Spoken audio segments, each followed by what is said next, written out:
Today's hottest music, Hot 103, your boy Henry G here with you on a Sunday afternoon. All your favorite Latin, hip-hop, and oldies right now. It's an honor to be joined by Freddie Sanchez. He's from Latin rock pioneering group El Chicano. Freddie, welcome to the show. Thanks for joining me. Thank you so very much, and it's my pleasure to be here. Now, your song Viva Tirado, of course, sampled by Frost for La Raza. What are your thoughts overall on the sampling of your music and the fact that it still remains alive and popular to this day? Well, I thought, for anybody to go out there and use our music was a compliment for sure.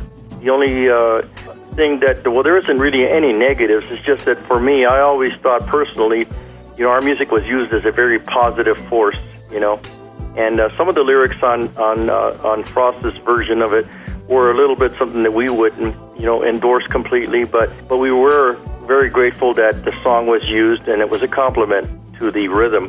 And as I understand it, it's what I've heard, and because I've heard an interview with him, he didn't even plan on using it to begin with himself, but then he got on board and got himself a hit. You definitely have a lot of fans out here in Las Cruces. What do you want to say to all your fans right here in the 575? Well, what I really want to say is I can't thank you enough all for just still having us in your hearts, because our music is from our hearts to them. And that's what keeps El Chicano going. I mean, I'm completely just dedicated to that whole purpose. We are, at this particular moment, putting together for the first time a complete new CD of material with a lot of guest artists, and it's going to be something. We're really taking our time to do it correctly, and hopefully in the very near future, El Chicano will be back out on the scene and hopefully out in that area sometime soon. Henry G here with you on a Sunday afternoon. Special guest Freddie Sanchez of El Chicano. We have much more to talk about. Freddie's agreed to hold on the line. We're going to get into those Sabor a Mi. This is El Chicano. Today's hottest music, Hot 103. Today's hottest music, Hot 103. Your boy Henry G here with you on a Sunday afternoon. All your favorite Latin, hip-hop, and oldies. Special show today. Latin rock pioneer Freddie Sanchez of El Chicano here with me.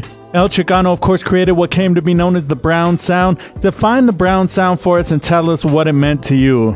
Well, we just, we just always called it the brown sound, because we were like looking at our skin color, which was brown, We just said, hey, man, let's just create the brown sound, which is something it was kind of a prideful type of attitude behind that. At the time, the black movement was going on too, so everybody was looking to identify with their culture. Now, looking back, what do you feel was the first big break that catapulted you to the level of success that ultimately you were able to achieve with El Chicano? Well, the Viva Tirado song was our crowning moment when that came out and became a top 10 hit and was on the charts forever. It was a song that actually hit the jazz charts, but it also crossed over into contemporary, went into the top 40 scene. The only market we didn't hit was country western.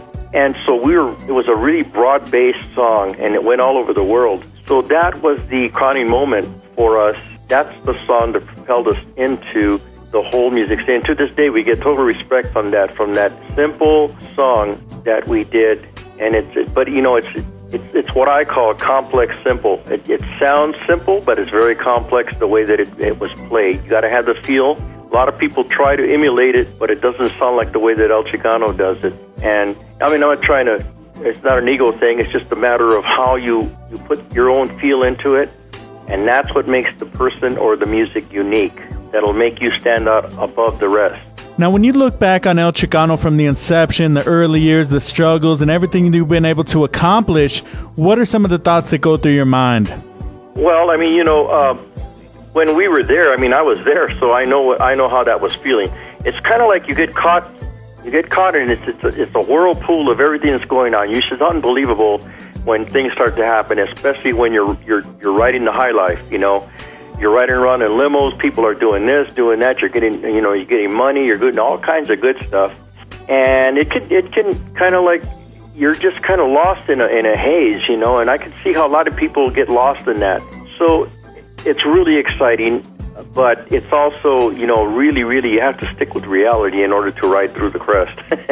Right. Now, you hear a lot of stories of oldie artists who just love to perform, just love to record, but they didn't necessarily handle things on the business side of it. Your thoughts on that? Well, just like I said, back in the day, when all these record companies were out, everybody was trying to get a record deal, man, and you would sell your soul for a contract, and a lot of artists did. You know, even some of the biggest ones that are out there right now had to fight for all their stuff back, for their rights and everything else, because they just signed on the dotted line and sold everything that they owned to get it.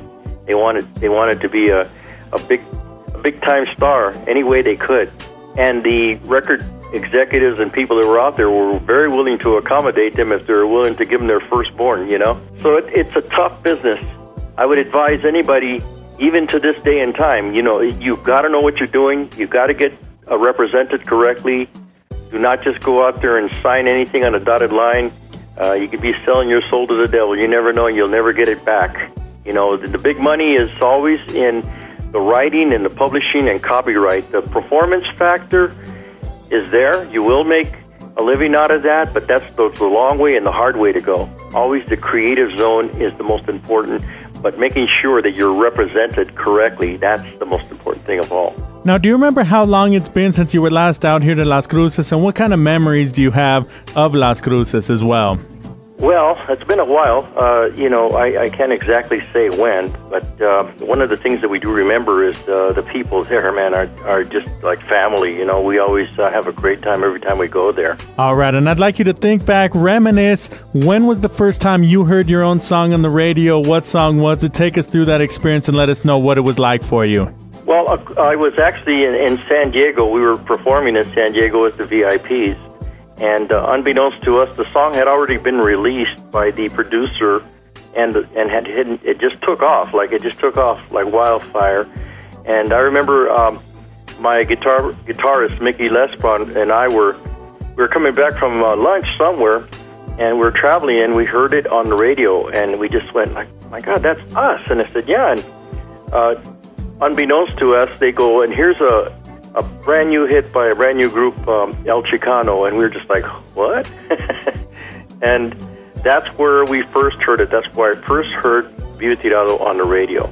We're about to go ahead and get into the track Viva Tirado. Before we do, Freddie Sanchez, I want to thank you for being a part of On a Sunday Afternoon right here with your boy Henry G on Hot 103. I thank you so much for giving me the opportunity. It's my pleasure to do so. Remain positive and true to yourself. Keep the good Lord in your heart, and you shall receive everything. That was Freddie Sanchez of Latin rock pioneering group El Chicano. Here is El Chicano. This is Viva Tirado, Hot 103.